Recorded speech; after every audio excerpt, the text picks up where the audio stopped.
Just got down to the cabin, got everything unloaded. It's about 20 after 3.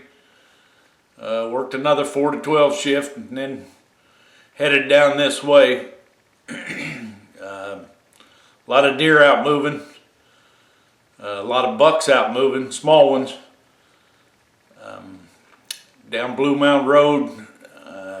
My farm's about 14 miles south of Flora, a little southeast maybe. But that 14-mile stretch, I always see deer, especially on that 11 miles of Blue Mound Road that I got to come down.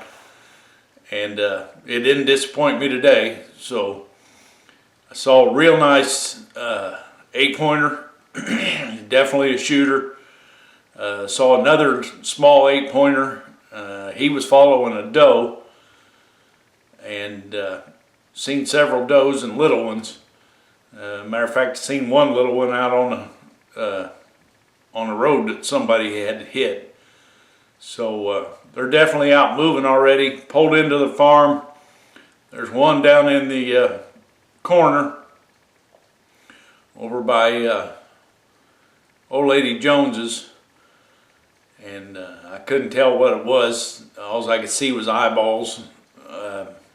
Didn't see no big rack or anything, so it's either a small buck or a doe. But hopefully it'll skedaddle before I go walking out there, and it won't start blowing at me here in a couple hours. I'm going to lay down, try to get a nap, and go out in the morning. Hopefully we'll have deer moving like we had last week when I was here, and we're going to see what we can get done. I brought Dad's truck down, 4-wheeler in the trailer, just in case I do get one. I can drag it out with that. Pulled into Huck's there at Flora, last stop, went to the bathroom, get some water, and there's 2 black cats out in the parking lot. So I knew it was going to be a heck of a night. So I'm going to try to get some rest, real quick nap, and head out in the morning. The wind's supposed to die down and then change a little bit of direction from southwest to kind of west-northwest, so which will be a good wind for me. So hopefully it'll die down and things will be moving in the morning. About 7:30, I had 3 small ones come from the north, went south, right straight through the middle of the 10 acres.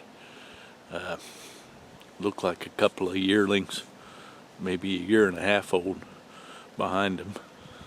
I thought maybe there'd be a big doe with them, but I'd never seen one. So far that's all I've seen this morning. Didn't kick any up on the way in, which is a good thing. On the drive down, I seen 2 real nice shooters down on Blue Mound Road. One was a real nice 8-pointer. He just standing by the side of the road, probably 10 miles from here. And the other one looked like a little smaller 8-pointer, and he was with a doe. He was following a doe down the edge of the field. So they were out moving last night, and the little ones are, I think, starting to get a little giddy. But so far, not much going on out here. You've all heard me talk about the conservation area of the farm and the old bare field back in 2006. Well, this is it. I'm going to actually take you on a tour all the way around that field, that section, and you can see just how thick that is over the years. And I have a mowed path on the outside, and I have some paths cut through it. We're going to cover most of it, but you can't if you saw it back then, you probably wouldn't believe what's going on there now. I told my dad years ago and some others that I was going to let that grow up, for the deer, the turkey, the rabbits, whatever. And, a few years ago, actually before I killed that big 10 pointer in 2016, I told Dad that within 5 years there's going to be a Pope and Young. Somebody's going to see one. And lo and behold, if I would have killed that with the bow, it would have qualified as Pope and Young. If another couple years, he could have easily been a Boone and Crockett. And but I wasn't going to pass him up, because that's the biggest deer I've seen on my farm, be it on hunting, while hunting, or on the trail cameras. So right now you're about in the middle, not quite the middle. There's a big island of trees there on my right that have actually been there the entire time I've owned the property. The stuff there on the left, there's another cut through, and the deer use it like crazy. They'll cut right through the middle of that little island here on my right and come over to the east side of the farm, or vice versa. And like I said, in 2006, none of this on your left was there. And it's nothing I've planted. It's nothing we've done other than let it grow. We've mowed around the edge. We've mowed around the paths in the middle. And those started out to be really just four-wheeler trails that we could ride on over there. They've become travel corridors for getting in and out of the woods. If we want to hunt a stand over there, I used to have a climbing stand years ago when I first started hunting here, and you could sneak into the different parts of the farm a little better with these cutouts. So this stuff is just ungodly thick. And a matter of fact, when I got to right around here, I might have already passed it, but I kicked a deer up, and it took off running to the east. And it was so thick I couldn't even see what it was. But there's one of my stands. That's the stand I actually killed the big 10 pointer out of a few years ago. And he came right at that time. This wasn't even mowed right here. He came just a little bit farther to the left of that trail and come sneaking through that thick woods, or the thick grass, and ended up where you see me going through this little gap right here. To the right is that island of trees. To the left, all of that was still here when I bought the place. But he came just to the right there. He came into that thick stuff of the island, and it was pretty much straight behind me, and I got an easy shot at him. And then all I had to do was drag him right out here to this gap in this four-wheeler path, and I actually drove my truck. At that time, it wasn't quite as narrow as it is now. I actually drove my truck back there and parked it right there where that road is, and we could just pick him up and put him in the truck and take him out, and no dragging, because I really didn't want to drag his big butt out of there. But you can see this here is going over, you're pretty much all the way southwest of the property. There's still a little bit behind you, but this is the hunting shack that my buddy Dean and I put up years ago. You know, we thought it was going to work out pretty well, and it actually did. The first time I hunted out of it, I, I killed deer, and actually killed on video when Dean was in the hospital having his first cancer surgery. And you know, I took the video back to the hospital and told Dean, I said, "Here, I got something for you." And you know, he just cried because him and I put in a lot of work and had a lot of fun there. Matter of fact, those steps that you saw going into it, some of his ashes I spread right over there. I stood on them steps and spread the ashes. We call that the Blood Brothers Bush area. But none of this right here was there in 2006. That was all bare field. 2005 they had some winter wheat there, and once he took that winter wheat out, we just let it go. You know, thought about keeping it mowed, but I thought, you know what, it better serve a purpose if I don't. I got 2 open fields on the farm. I got big, pretty much 10-acre patch of woods, and of course you see a little rub there. And then we got this patch here growing up that, you know, obviously unless somebody else comes in behind me and wipes it out, it's going to be all back to woods. And you know, I think that's a great thing. It makes me so proud that we've let that do that. And you know, Mother Earth is a special creature, and there's too much tearing stuff down anymore. You know, that's an old rub. We're kicking them out of their habitat, obviously. That's why I'm seeing them in town at home. And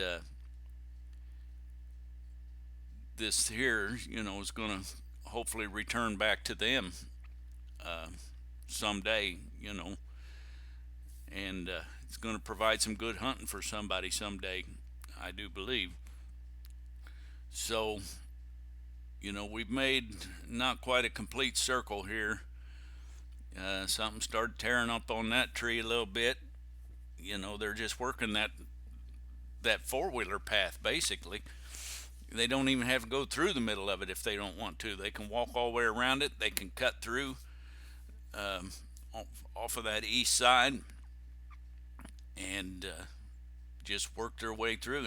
I guarantee you they could sneak through there and you may never see them, which, you know, a lot of people say, man, you need to clear that out. No, I'm not going to clear it out. I'm just going to let it go. It'll clear itself out eventually. But you know, if they're trying to escape, whether they're escaping me or they're escaping a doe escaping a buck, they're going to use the least resistance, so they're going to come down them paths. And but those tall trees in the background on the right side, that is the end of the island.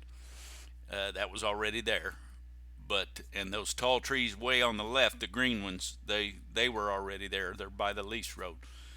But everything else, nature's done it. So I hope you've enjoyed the tour of the conservation area, and it definitely seems to be working. And we're just going to keep it that way. We're just going to mow the edge and let the rest do its thing, and whatever it does, it does.